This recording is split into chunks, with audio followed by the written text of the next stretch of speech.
This episode of Outdoor Journal Radio is brought to you in part by the Invasive Species Centre, protecting Canada's land and water from invasive species.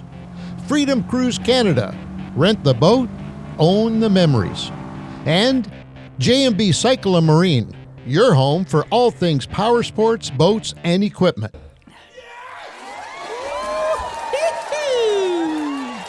It's always that guy in the front row that's yelling at yes. Eh? The one guy gets that yes in there before everybody else does. Right? Well, he's our biggest fan, obviously. I like that guy. When are we going to cut that stuff out? Are we going to continue with that for a while? Or? That's up to our producer, I think. I like it.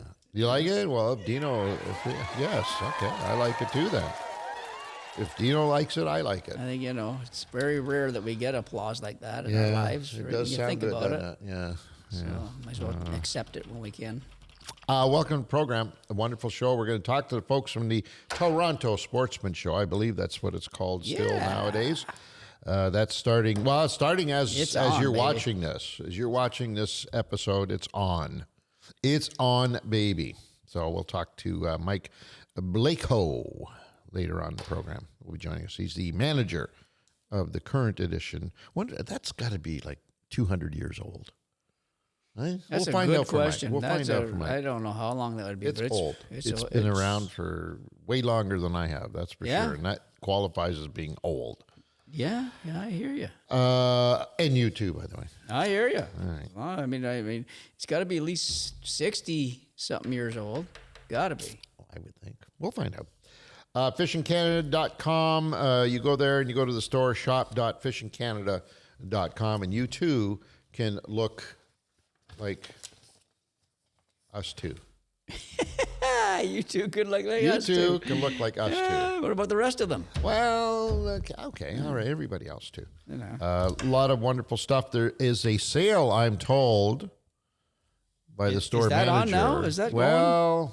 There's a sale pending, I'm told, by the store manager. That by the time this comes out, the sale should be on. I'm told by the store manager that there will be a sale soon. He assured me that that's going to happen. I got to rifle through whatever's left over here before it goes out too quick. I got to. That's correct. Make my purchases. Well, you might want to hang on until the new stuff comes in. Oh, well, but I get a good deal on the old stuff. Whoa, you get a great deal. Great deal. So it's a matter of the times are getting tough. Gas is a little expensive right now, et cetera, et cetera. Speaking of gas expensive, you know me. I don't even know the price of gas normally. Right. I was pumping gas into my truck last night. It was $1.80. Well, do you put premium in? Yeah, of course. Yeah.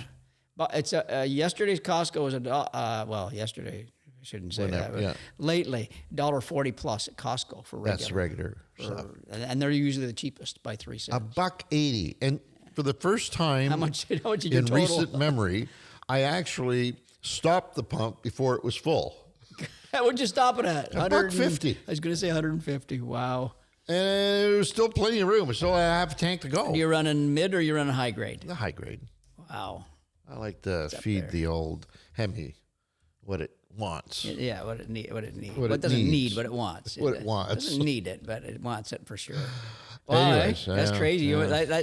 That's scary. That's going to be scary for this year out there. When we're traveling on the road, pulling the boat, filling the boat, pulling the boat with a V8 like that. That's going to be an expensive little endeavor. For sure. Hopefully things will change. Northwest Ontario. Hopefully things will change. Yeah.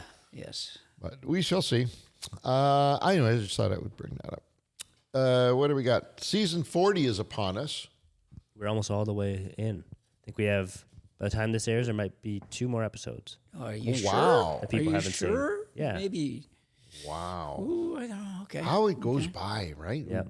Worked all year last year to get the show ready to go to air. And then here we are, and it's down to the last 2 episodes. Yep. Yeah, that's kind of crazy. Wonderful season.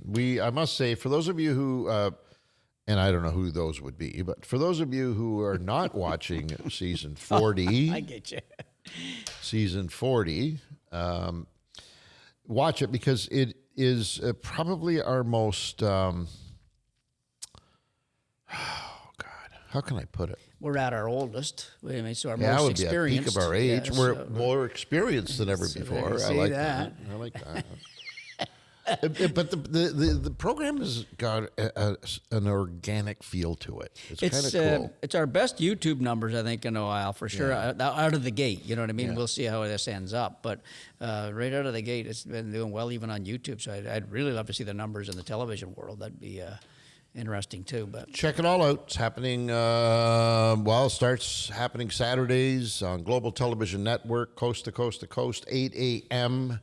For most of the country. Out west, they are 10 and 10:30, BC and Alberta, respectively.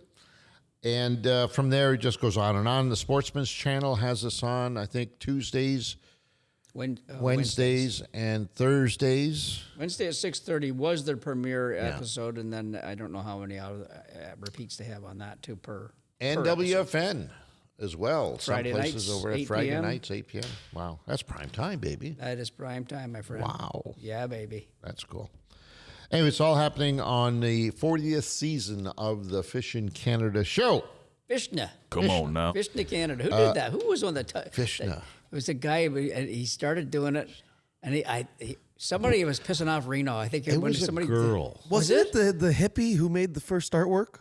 Who misspelt it? I remember I wrote a No. biography No. with you a long time ago for class. No. She misspelled it, yeah, obviously. But There was the Fishna Canada There was guy somebody or who used to girl. call Might it have been a girl. Fishna. And the other guy that pissed Reno off was the outdoor gerbil. He called it the outdoor gerbil. Remember that? And Reno would get so angry at him.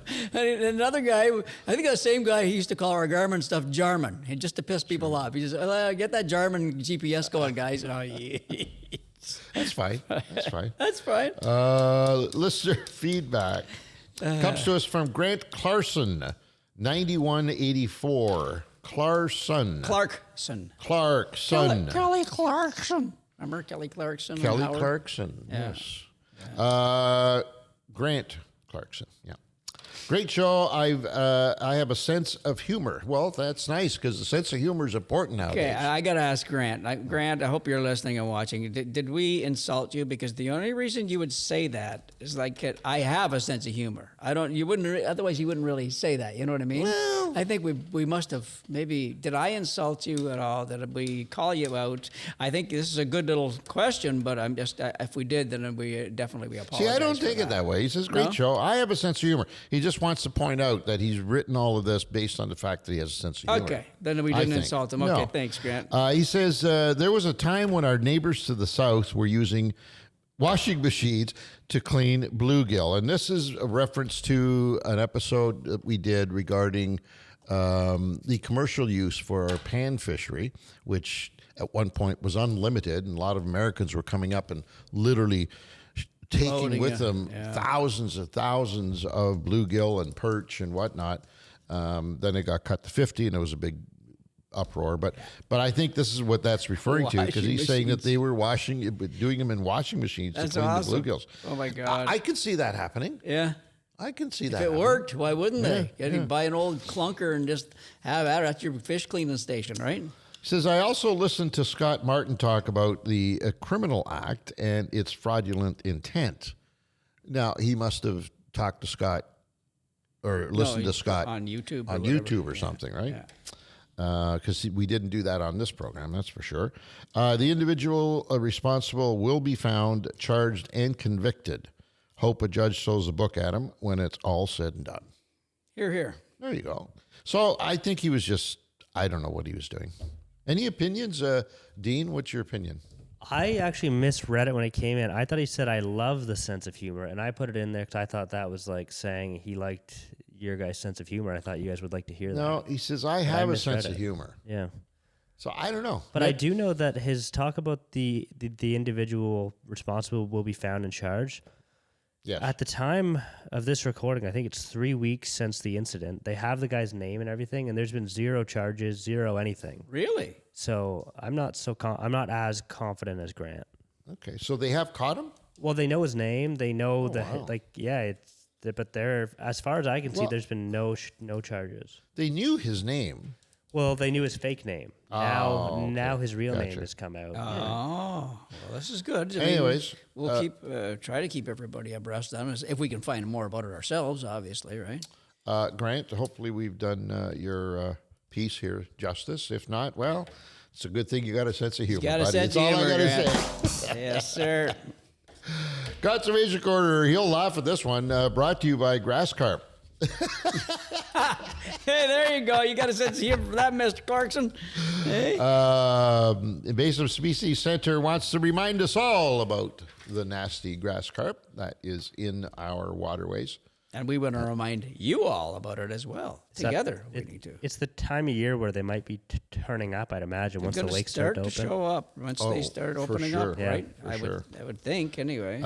Great time to go arm yourself with all the information that you need about this critter so that if you do encounter one, which I'm suspecting a lot of us may encounter them this year. I'm kind of hoping we do. They're so neat. Yes to do and it, no. Because it means if we do, then it means they are in that body of water that we're on. It would be nice too, because then we can take all of the expertise and knowledge that we have garnered by going to the site and learning about this feller. I got a feeling we won't even need to go to the site anymore because we've been there so many times. No kidding. Like, I mean, it's etched in our minds and our phones and in our Garmin GPS. By the way, you can put the picture on your Garmin unit too, by the way. Oh, you can? You can put images on the Garmin. So this is a great little idea is that you can find What? that. Yeah. You can upload it from an SD card. You go to your images and then there's a picture of that dirty snotty thing right there. That fella right there. And you wouldn't even need your phone. So it's another backup to it. So then you don't have to go to invasive species. Well, that's where you should get your pictures from and get your info from and get that from there. Right. Copy that picture, paste it onto a card and transfer on the card, and then and then you don't have to go to invasive carp. Well, when you're out, well, you could. Yeah, if you're on the water and you have a phone, you could do that too. But this is a way of having it permanently on your boat. I like that. Thank you. Or you could do with what to identify fish what Tom Brook and his partner Jean-Guy Martin did in 1982 when they went on their first bass fishing expedition. And they were not familiar with, because it was a smallmouth bass tournament. Only it was the Kingston at the time where it was only smallmouth. Collins Bay or whatever it was. They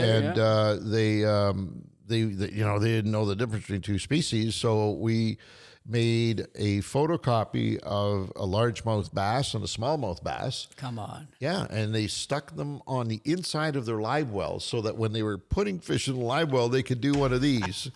Anyway. No way. Brooko. That's awesome. Anyways, that's it. InvasiveCarp.ca. We interrupt this program to bring you a message from Anglers Leaderboard, an AI-powered platform built for today's anglers. Use your phone and the photo measure board to automatically detect length and species, log catches, and track your stats over time. Whether you're fishing solo or joining a regional tournament, ALB helps you stay organized and competitive. Head over to anglersleaderboard.com to learn more and start using ALB today. Awesome. In the news, brought to you by our good friends J&B Cycle and Marine, Ontario's largest Princecraft Mercury boat motor package dealer. Are they at the Sportsman Show this year? Do you know? No, they never they are. ever do? They aren't. They never go there, right? No. I asked him about that. Okay. He says, I do so many shows. And we do Yeah, so they got to many be business." boat showed Oh, out, my probably. God. Yeah. Anyways, they bring you this piece that Mr. Bowman is going to This piece share is a with very us. interesting piece, this news piece. All right. The title is Man Caught Stealing Over $1,000 Worth of Fishing Lures from Canadian Tire. Oh. This guy, just a young guy, 56-year-old man, was sentenced after stealing fishing lures from Canadian Tire in Huntsville, Ontario. The man, Randy Greenside, pleaded guilty in a Bracebridge courtroom to theft under $5,000 and failing to attend court. That's not good, buddy. You got to go to court when you get caught for this stuff.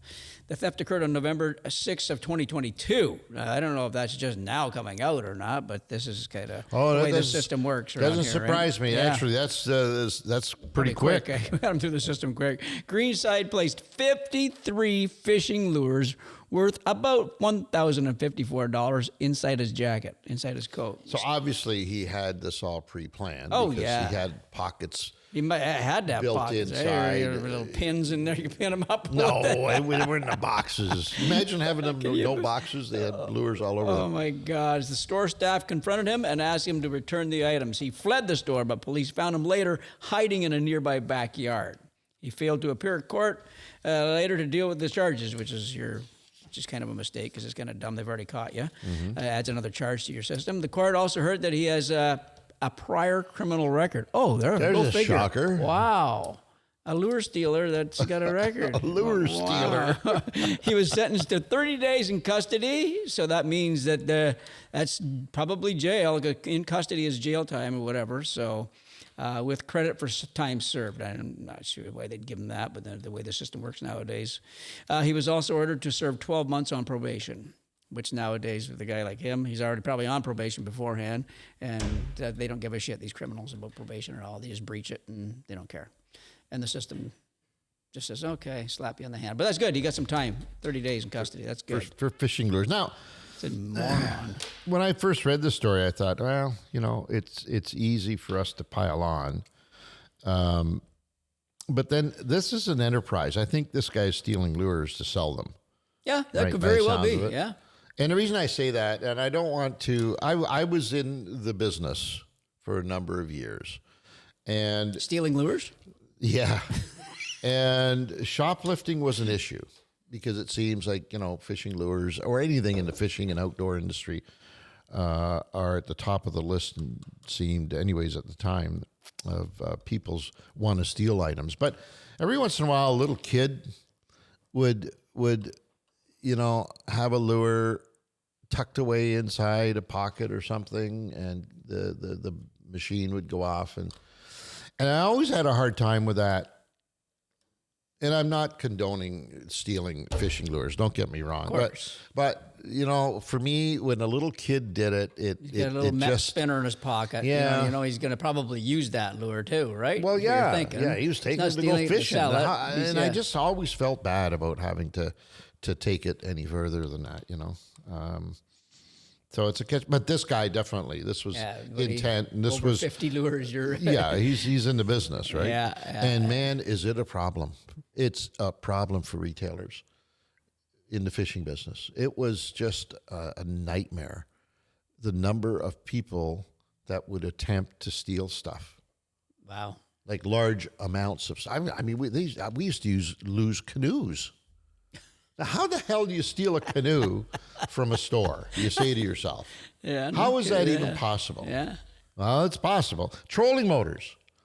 Okay, now how did do they they get do a that? strong You're the Well, guy That'd be that an inside job. Well, it's not necessarily a total inside job, but certainly had inside influences. Has to. As we found out. Hell, I had staff. This was a shocker to me. I had staff that were in charge of taking inventory, but they took the taking inventory part to another level, because what they would do while they were taking inventory means I need a count of my inventory. Of course. Right. Well, they would take some of that inventory after it was counted, and they would take it out to the garbage bin. And then their accomplices that evening or that afternoon, or maybe, I don't know, or immediately afterwards, would go to the garbage bin and pick up the goodies. Holy shit. That's actually smart. I hate saying that. But Boxes full Really? of goodies, yeah. so they would knock it off the inventory list, like you They would say, put there'd it be on 5 for less. Well, no, Oh, we would do full inventory twice a year, right. right?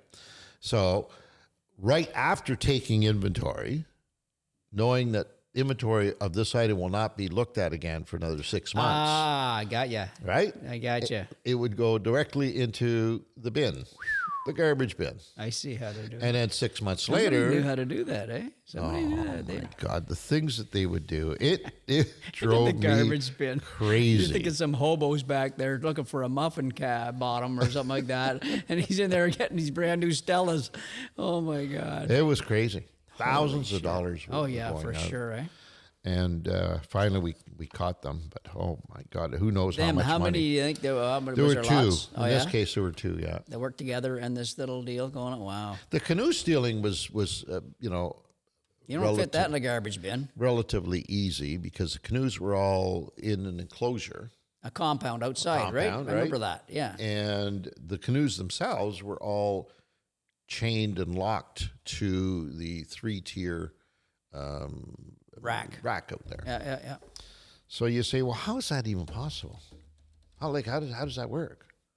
So how it works is pretty simple. Once again, in cahoots with a staff member, when those canoes would be unlocked, all of them would get locked back up again, except So you one. unlock them daily, just for No. Oh, just you for unlock whatever. them for the customers, Right. because there would be canoes up the top that we didn't necessarily have at the bottom. And so people want to, well, can I have a look at that one? Well, it's the same as this, but it's a foot longer. I know, but I want to, you know what people are like, right? But it's the same canoe. Yeah, I know. That's dead on, man. So my guys would have to go and climb up, unlock it, bring it down, put it, on the ground and let them sit in it and all that stuff. Well, obviously what was happening was as that canoe would go back up, or I'm saying up, it could have been here, who knows, that one wouldn't get locked. Right. Right? Yeah. Yeah. Anyways, And what, they just over the fence that night or like at night. Yeah. At night, they'd crawl in, and this was before I had my buddies on duty. Dogs. My dog buddies. They were something, man. My Big dog old rock buddies. welders there. Oh, that shit didn't happen after they came on board. Oh my God! Were they were very much on alert. Remember, we'd get there before shoots, and before the guys picked them up in the morning, he's like, "Oh shit, we are not getting in this thing until Buddy picks these dogs up." They were the nastiest, most diabolical-looking creatures on the planet. I can only imagine. Well, no, I don't have to imagine because I experienced it one time. But I was going to say I can only imagine encountering them in the dead of night, in total darkness, when you're not expecting them. Yeah. And you're going to hop over the fence, and all of a sudden, there they are. There's 150 pounds. Of I Rottweiler. experienced that one night. You know that, right? Yeah, I remember. Rick Delicious, ironically. And we came out after a night session in the edit bay, and we assumed that the dogs were not out yet because we had called it in and told the people who owned the dogs not to let them out until a certain time. Well, we ran overtime and forgot all about the dogs and came out the back door, and oh my God. Did they get close to you? Did they come They corner came you? close, but they did not bite. They came close, and they followed us to our cars, growling and drooling, growling. Not just growling, but drooling, growling. And they let us into our cars, individual, both of us. And they followed us up to the gate. But when I got to the gate, I said, okay, now what? Like, I'm not going to get out of the car again. So I had to call Elio was his name, to come and get the dogs. And so it's funny because after that happened, and I'm paying for these dogs, right? These are guard dogs that I'm paying on a monthly basis for. And so anyway, the guys came and got the dogs, and we got out, and they closed the fence behind us. And I'm standing there with the owner of the company that supplied the dogs. And I looked at him, I said, wait a minute. I'm paying you, and it was a lot of money, X number of dollars a month. And I realized just now that those dogs didn't hurt me. What kind of, I want my money back. He said, oh, so you would rather they killed you? Yes, that's what I'm paying you for. He said, do me a favor. Now that you're out here, go stand over there. And he pointed to the gate itself. And I got within 2 steps of that gate, and those dogs were biting the chain fence, trying to get me. He says they're trained to keep people out. We also train them that when their people are in, that all we want them to do is hold them. Right? So they were following us because they knew we couldn't get out. And he says they'll corner you, and they'll just stand on guard until we get on the job. And how would they know that? Do they have a way of telling? Because their perimeter, the way you explained it. Now, he could have been full of shit. How would he know that the dogs have somebody on point, let's say? If I got this guy cornered and he doesn't pick him up till 8 in the morning, and this happens at 8 in the 3 morning. in the morning. So he just waits. And he gave me some cases where it was all night long. Love it. And I said, how do they know? How the hell do they know? You're trying to bullshit me. How do they know that that perpetrator needs to be held on guard as opposed to biting his ass for getting over the fence? Because it's simple. We trained them. This is the perimeter. If somebody comes into the perimeter from outside in, you need to do whatever it takes to make that person go away. But if somebody is in the perimeter, Wow. in other words, the dogs did not witness this person breaking through, then all they're to do is to push them in a corner and just wait. So, and if Buddy tries to climb out, do they over the fence? Would they get on your leg? I don't know. I would imagine. Because I mean, that would be probably your first attempt. You'd think, okay, I'm going to slowly climb this but keep in fence mind to the get out of fences that these dogs are put in. First of all, they have to have.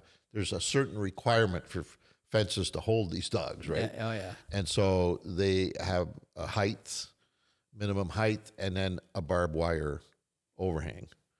And I'd take the chance on barbed wire and 35 feet of fence before I tangle with one of those pricks because they were big. That one male was friggin' big. But when you realize that they're not going to eat you, you tend to not move. And then maybe if you're making a move for the fence, maybe they get a little more antsy. Yeah, probably. And you say, okay, wait a minute, hold on. I need to. It's very intimidating, I'll tell you. Oh, my God. They were that beasts. night, Ricky and I, oh, my God. Anyways, I don't know how we got onto. How did we get onto that? Thieves and, all this thievery bullshit. And they got into Barclays about lure stealing and then the canoe stealing and then dogs. Right. There you go. That's the way it works. All righty. What's next? Fan question of the week? Yes, sir. Let's do that one from Darren Kestrel. Kestrel? Yeah, One of the two. Via email. Darren says, hey, guys, longtime listener here. After 40 years on TV, you must have fans all over the place. Well, thank you. That's awfully nice of you. Presumptuous of you. Presumptuous, but nice. Yeah. I'm curious, what's the strangest or most unexpected place you've ever run into someone who recognized you from the show? Was it someone totally random or far away from fishing? Outdoor Journal travel days. Well, the Outdoor Journal travel days for me was the one that comes to mind. I'm trying to think of one for Fishing Canada. I'm thinking of that too. I bet it's the same one that you're thinking for Outdoor Journal. Outdoor Journal, but it had nothing to do with Fishing Canada. It's where one of them in Fishing Canada that surprised me was the first time that I ever experienced ICAST show. We went down there and it's all the American stars and all the very USA oriented and then a family. I remember a family talking to Yumi and Reno and hey, you guys are the Canadian guys. And that freaked me out. I thought, wow, that is pretty cool. But I think I can't remember. Nice. Yeah, but here in Canada, I mean, it's happened everywhere. I don't think there's a place we've been. Oh, I got one, but I can't tell you that one. Nick, you've been with me on a few times when people have recognized me.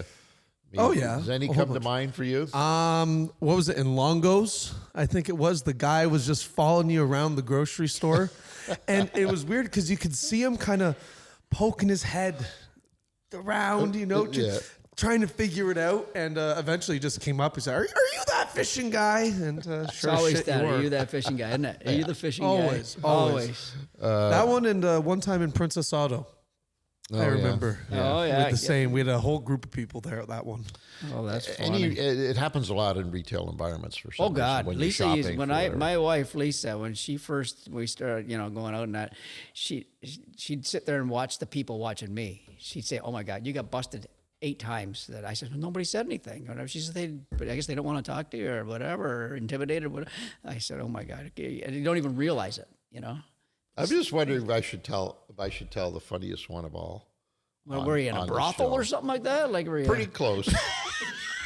Oh, the Miami. No, well, no, there's that too, but no, The pink pussycat? no. So on the Outdoor Journal side, Pete and I were shooting in New Zealand or Australia, one of the two. I think it was Australia. Australia. Yeah, I think. And at that time, ODJ was a TV show, not radio or podcast. It was a nationally televised TV show in the U.S. out of Los Angeles. And we had been on it for a couple of years, and we were shooting in New Zealand, and coming down the elevator from our 3-story, I remember it like it was yesterday, a little 3-story hotel, whatever it was. And we were coming down to meet the crew and go out. And anyways, the doors opened, and there was this prototypical American family, blonde, blue eyes, mom, dad, the kids, and the whole bit. Like if there was a picture of an American family, this was it. The doors opened on the elevator and they shit themselves. Literally, they just, oh my God, it's the guys from Outdoor Journal. And we're in New Zealand or Australia, one of the two. Yeah, it was one of those for sure. And so they were vacationing there, and they were big fans of the show. And it freaked out us out as much as them. Yeah, right? for them sure. to recognize us. We're used to that. Are you kidding me? So I'm going to share with you something I've never told publicly. oh now. boy, we get the juice coming out. A long time ago, kids. A long time ago. A long time ago, while my wife and I were vacationing in a tropical paradise. I won't get into all the details. Okay. But I will tell you this. In the south, right? Nick knows this story. That's why he's laughing. I will tell you this. So there was a nude beach there. There was the regular beach, and then there was a nude beach. And after a couple of days there, my lovely wife, the Countess, said, "Hey, we should go do the nude beach." I said, "Are you kidding me?" She said, "No, come on, it'll be fun." If there was ever a scene out of a movie called Adam and Eve forcing Adam to do what he did, this was it. Okay. This was the scene, yeah, okay? yeah. So, come on, it'll be fun. Fun? Why would I want to do that? So, come on, we can get some nice suntan and, get rid of the tan Get lines. your vitamin D air in your Anyways, unit. she is much like Eve did with Adam. She convinced me. Dangled the fruit. But as I'm doing it, Dangled the fruit. right? But as I'm doing that, I said, what if somebody recognizes me? She says, "Oh my God, you're so full of yourself. Who the hell is going to recognize you? You're here in the middle of nowhere on a Caribbean island, obscure little island. Nobody knows. Oh, you're such a. Who's going to?" Oh, I said, "Okay." So anyway, sheepishly pulled down the trunks and got on the chair and kind of tried to be comfortable. And after a couple of minutes, I noticed that there was a man and a woman in the water, because we're right on the beach, right? In the water, and they're staring at me. And I said to my wife, I said, "Those people are staring at me." She said, "So?" I said, they probably recognize me. "Oh, shut up, you moron." So I said, "Okay, all right." So I'm laying there, and they're staring, and then finally they start walking towards me. I said to my wife, I said, "God, I'm telling you, they know who I am." "Oh, shut up, you idiot." The people came up to me and said, "Hey, aren't you that fishing guy on the Fishing Canada show?" Oh my God, that is hilarious. And they were from Ottawa, of all places. No They were way. big fans of the show, and I felt like a complete bimbo. Oh my God. Anyways, so that's probably the weirdest recognition factor that I've Yeah, got, I can't for sure. beat that one, buddy. There's not even close. Yeah, I was Adam in the Adam and Eve story from there for sure. Yeah. Anyways, Darren, I shared something with you that nobody has ever heard before other than my immediate peeps. So there you go. All right. This episode is brought to you by Sail. Sail is proudly Canadian and stocked with over 100 Canadian brands you know and love. From rods and reels to sonars to kayaks and every last lure you've seen on the Fishing Canada show, Sail has all the gear to get you on the water.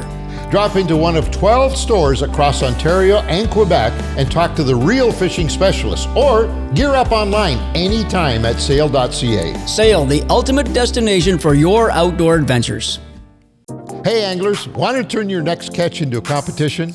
Well, check out Anglers Leaderboard, the new fishing platform that lets you track your catches, join friendly competitions, enter tournaments, and see how you rank against others in your region. Use your phone and the photo measure board to automatically detect length and species. No more guesswork. Whether you're fishing for pleasure or to compete, ALB makes every catch count. What's your ALB score? Well, get Anglers Leaderboard today and start climbing the ranks. Visit anglersleaderboard.com to learn more. Alrighty, let's get to our main man of this show today. His name is Mike Blako, manager of the Sportsman Show. I keep wanting to say the Toronto Sportsman Show and the National Sportsman Show, like all these names. That Is it not the Toronto Sportsman Well, Show? I guess let's find out. Hi, Michael. How are you? Good. How are you guys doing? Thanks for having me on today. We're doing good, buddy. Welcome to the show. So, what is the official name of the show? It is this year it's the 78th annual Wow, Toronto Sportsman Show. it is the Toronto Sportsman Show. 78th annual. Wow. That's older Yeah. than us. That is older than us, bro. God, And quite a bit, even. You know. older than dirt. Older than dirt. That's right. For those of you listening to this today, the show will have just started, actually, and it runs right through till this coming Sunday at the Energy. No, it's not the Energy Center anymore. It used to be, see? Correct. The 78 International. years ago, it used to be. The International. That's correct. That's in Mississauga, for those of you who might not be familiar with it, just north of the airport. And it's been there for quite some time. The nice thing about that location is you got free parking, baby. Yeah, that's That's kind of right. nice. Well, I'll tell you, it was a little expensive, especially when I went downtown Toronto. Remember when I went down there for a bit? At The conference center, The whatever it's conference called. center. Oh, Oh, my boy. God, that parking, everybody cried about it. That was crazy. That was tough. That was tough to get down and Tough all sledding. that Gardner and Yep. all that construction going on. It's a you know nightmare. it. So this one's International Center's a little more central located. So kind of all the highways meet there. So it's nice for that. Before we get into the show itself, just maybe we can tell folks a little bit about the background of the ownership of the show now, because it did change hands a few years ago, and I'm just wondering how many people really knew or know that Right. took place. So, who owns the show today? Well, it is a company called Marketplace Events, and they're a large trade show company. They own well over 100 shows across Canada and the U.S. They cover season shows, boat shows, obviously now sportsman shows, home shows, and they've done a great job. They took on all these sportsman shows and pumped some enthusiasm and a little bit of budget into them. So it's it's going great. Perfect. Is there a series of it's the Toronto show, and I think there's one in BC? Is there not? Like, how many are there of the Sportsman Show? How many sister products? So there's 3 out west. Right. There's the BC, the Edmonton, and the Vancouver show. Yeah. There is the Quebec Sportsman Show. There's one in Montreal, and there's a boat show in Ottawa, and then there's another sportsman show out in not Manitoba. There's a new one coming in Manitoba. You gave it away. In Nova Scotia. So there's another one. Do they run at the same time? No, one of the shows, the Edmonton Sportsman Show in Toronto, unfortunately this year are running on the same date, but pretty much they're week to week to week, backing up. I think we're one of the last ones in the series. Okay. Well, we're all looking forward to it. It's been a tremendous show the last few years, for sure. Every time we go, there's something new and exciting, and I think that's the key to these things, right? No, absolutely. it's that's one thing we try to do for the show is just raise the level every year, bring more features. I mean, today's trade shows, long gone, I think, are the days of, hey, throw a bunch of sale stuff on the table and people come to get that sale. It's part of it, definitely, but now it's about entertaining people and giving them things to do. So we really focus on trying to make it more of an event rather than just a consumer show where you come and buy stuff. And quite honestly, that's where the Sportsman Show was when I used to go. I can remember being 5 years old. My dad dropping me and my 9-year-old brother downtown because he worked just down the street, and Sportsman Show was our babysitter. He wouldn't do it now, but I can remember watching those retrievers in that in that arena, and I can remember, at 5, 6, 7 years old.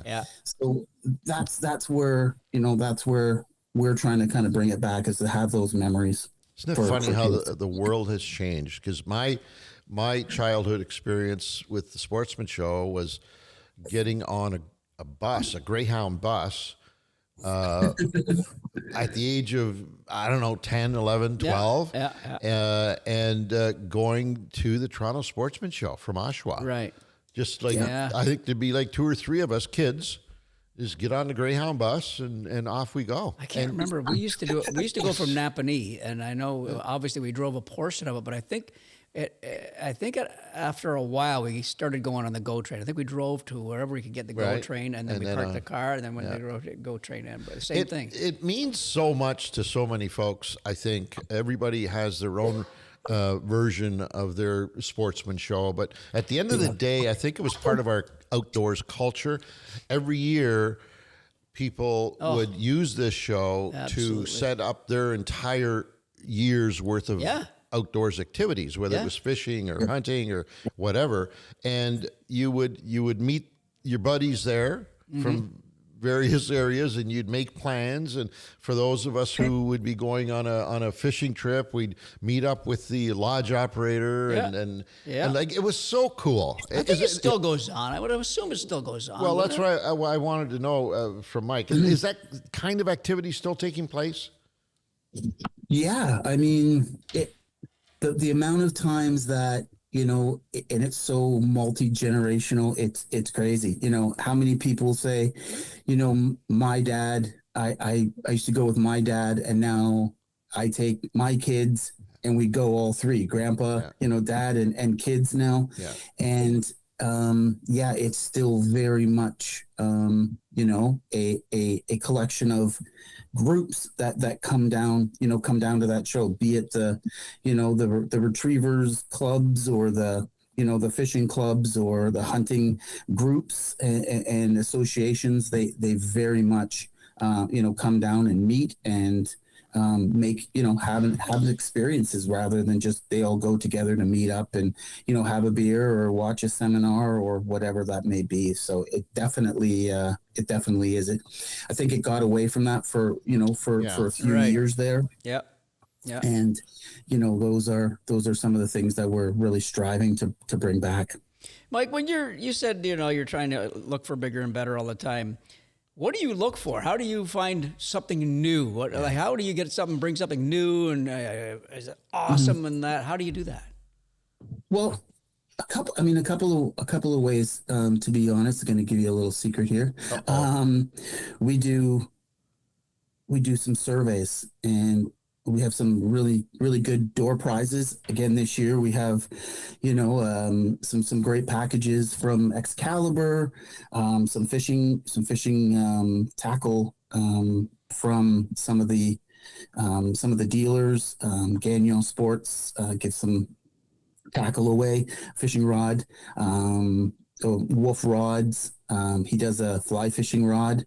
We also have some firearms from Odell Canuck, and these to enter these door prizes, we ask a survey.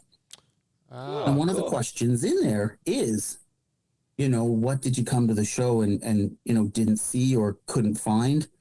Right. And that, I love to hear good things about the show, but I also like to hear the things that people didn't come to see.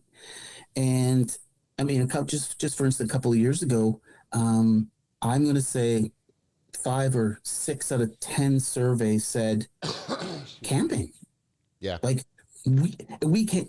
And I was like, Mike, you're an idiot. You've been doing this for 3 years and you never put camping, you know what I mean? Like camping associated with all those outdoor sports. Right. Not only is it a standalone, but you go camp, you go hunting. A lot of guys can't, overlanding. It's camping, so that was one big surprise. And hence, we started a distinct camping area at the show. So, I mean, we had elements of camping around, but now we've grouped it together and actually have an area. So the surveys are, one really, really good way to kind of do that. And I mean, it's the same exact thing happened with, we have a fly fishing film festival this year at the show. Oh, nice. Presented by Live to Fish. And we also have a fly fishing casting area. And that, honest to goodness, came straight from those surveys saying, Mike, we came all the way from, wherever it was to get some fly fishing stuff, and there wasn't very much there. And so, Interesting. It's, if there's one person saying it, there's probably 100, people saying it. So, True. that kind of stuff. And I mean, things that have worked in the past, we're always trying to strengthen those segments. Hunting, fishing has gone gangbusters. It's been going really good. So we just look for anything that strengthens those segments at the show. You mentioned the dog retrievals. I mean, that's got to be the most consistent part of the Toronto Sportsman Show. I think if you poll 10 people, 9 out of them are going to say that the retrievers are the main attraction. It was our favorite as a family, as kids. We just sat in that arena and just were in awe at watching these dogs work. I'm assuming they're there.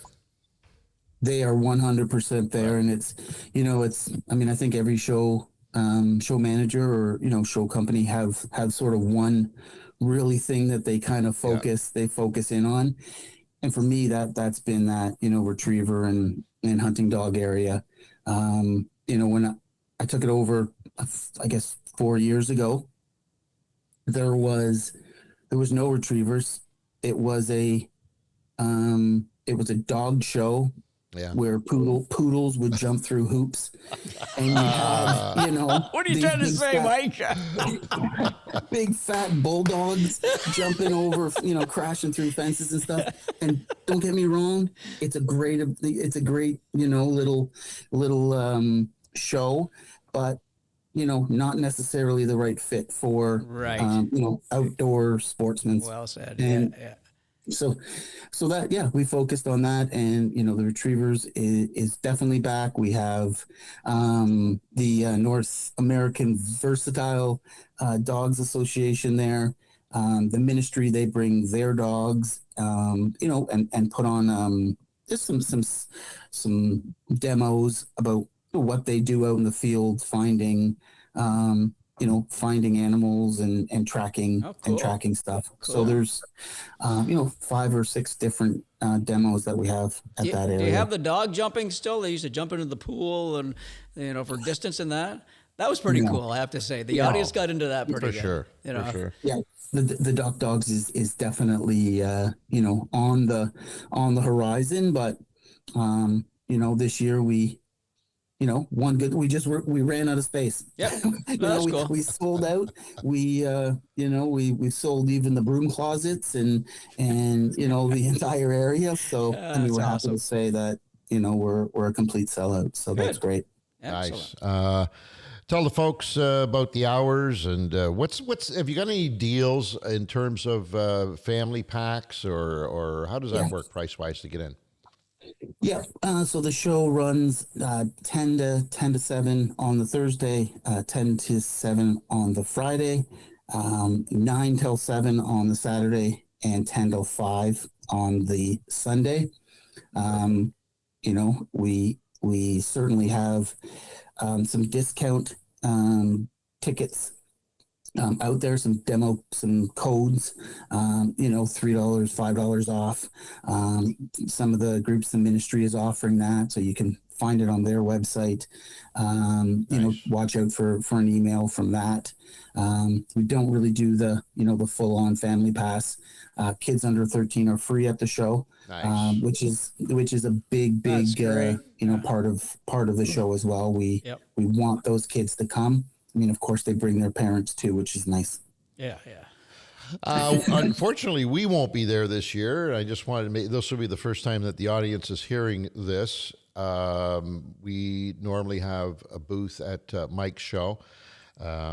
This year, we have decided to take the season off for our own reasons, and we apologize to anybody going to the show looking for that booth this year. It will not be there. We will be there. Pete and I and Dean and Nick and Steve, we definitely will be at the show. We'll be working at the Ontario Tourism booth. We will be at the M&R booth. In fact, Dean, do we have any time with regards to doing the interview? I don't have any confirmation it's covert yet. right now. Yeah. Oh, it's covert. Right now. It's probably announced by the time you're hearing this, but Yeah. as of time of recording, it's We'll be doing a little piece with Mr. Harris, the Minister of Natural Resources, at their booth, which will be kind of cool. And we'll be wandering around a little bit. And we're going to be working the sale booth as well. Yeah, too. we'll be at Sale, Sale is there as well. So we do have for the Ontario Tourism, the OTMP booth. You'll see all the stars and all that there. We are 10 till 12 on Saturday and 2 to 1, 12 to 2. I don't even know anymore. it's a good thing he's in 12 charge. to 2 on Friday. 12 to 2 on Friday, 10 to 12 on Saturday. That's it. It's a good thing that we Well, put at least you I in got charge. an answer. Damn it, That's true. That's true. Sort of made it up. So we're but- looking forward to meeting all the folks there as we do each year. And then the following year, we'll be back bigger and better than ever. Everybody will be back to normal, and we'll be good to go. Michael, anything else we need to tell the audience? Any surprises for them? Anything? The most unique exhibit that people will come over to see. Something, throw a carrot out there. Something really unique, huh? It's all unique. It's absolutely everything. I mean, I guess in each little area, we have the seminar stage, presented by the Keep Canada Fishing. That's always great to have, to check out a seminar. We have, the archery, you give it a try, the archery. We have a scavenger hunt for kids that, they go around the show and, collect stamps and they get a chance to win a couple of big packages. We have the casting pond at the ministry, a whole bunch of different dog breeds at the retriever area. We got the Weimaraner's there, the Brittany Spaniels. Who else do we have there? We have the German short-haired pointers there. Wow. So lots of different breeds of dogs Nice. to check out. And we have, the connector between hulls 2 and 5. A lot of fun stuff in there. But yeah, it's just a whole lot of outdoor activities from, overlanding, camping, hunting, fishing.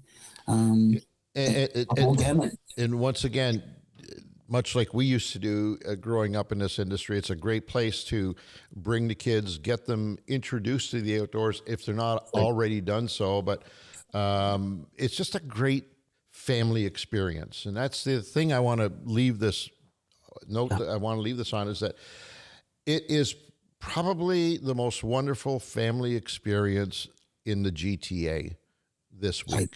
Without question, there's nothing that will even equal it. The memories that you build there and the foundations that the youth build there, foundations to the outdoors, are unsurpassed. And it's just a great opportunity for a couple of bucks to take the family, the kids, whoever, yourself, and go and immerse yourself in this thing we call the outdoors.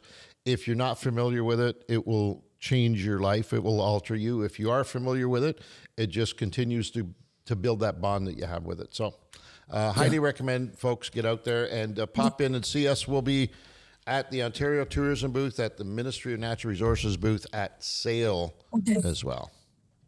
Anything else? I think you've done good, kid. Well, thank you very Pretty much. good salesman. I think you did. I think you did awesome. That's appreciated. I mean, I guess the only added thing that I, just add on to that is that, if you aren't experienced in the outdoors, you don't have to feel, that this isn't for you.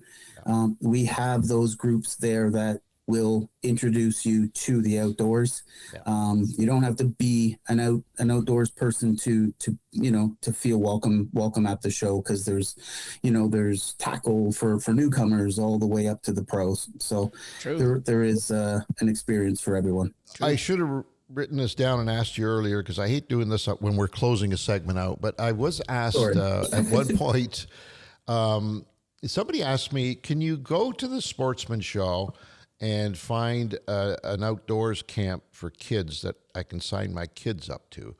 Is there anything like that there? Because if I don't ask, I'll get hell from the person who asked me to ask. Now, an outdoors... Yeah, someplace where you can send a kid to for a couple of weeks to experience, that kind of thing. Yeah, I mean, for sure there is. We have we have this new camping section, and there are a couple of groups in there, Camping Ontario, and they have a list of all the camps, all the campsites, all the stuff that you can definitely find. There are some lodges and that stuff, and you know what?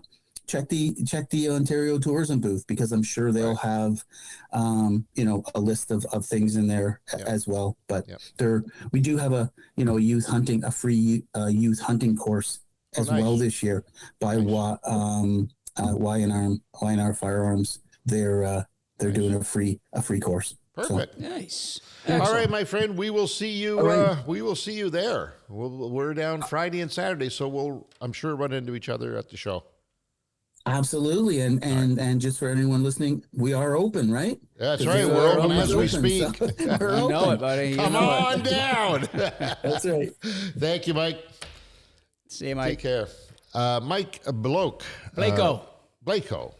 See, I knew we'd screw it up. Jeez, I know. Hopefully Mike didn't hear it. Hopefully he was out and he's gonna see you later, guys. He never hears it ever again. Mike the bloke. Hey, bloke. All happening right now as we speak, and right through till Sunday, the Toronto Sportsman Show. Just a great family. I can't stress enough the value of it as a family experience. It's funny because we talk about it as a family experience. You and I and Mike all talked about memories of us as kids going down on our own. I was thinking that when you said that, it's going to bring your memories back. And I said, you can't disprove that. We prove it for sure. We still talk about it, and it's as long ago. I mean, we're talking a long time ago for us old dudes like this, and it's still right in your mind. That was fun. That was cool. Great. Yeah. All right, that are it. Anything that we missed, fellas? Did I say the times right? Yeah, you got the times right eventually. Friday. It's Friday 12 to 2. And Saturday 10 to 12. Yes. There you go. There you go. And there'll be more announcements on our social media and stuff. If you don't want to have to listen back, we'll have them all posted. All right. Yep. So as they say, come on down and see us Friday and Saturday. Yeah. Both days. Okay, on behalf of the entire crew, Nikki V over there and Dean Thompson over there. He's Peter Bowman. Dean Thompson. Why not? I love it. Why not? The grease ball. Why We not? call him the grease Why ball, not? by the way. I might see him at the Sportsman Show. Hopefully he'll show up. You think? I think he might be. I don't know. You never know with him. Dean Taylor. Come on now. I've done that many times, by the way. I've called him Dean Thompson so many times. It's freaked me out. Wonder what it is. Well, all right, that are it. Talk to you guys later. Take care.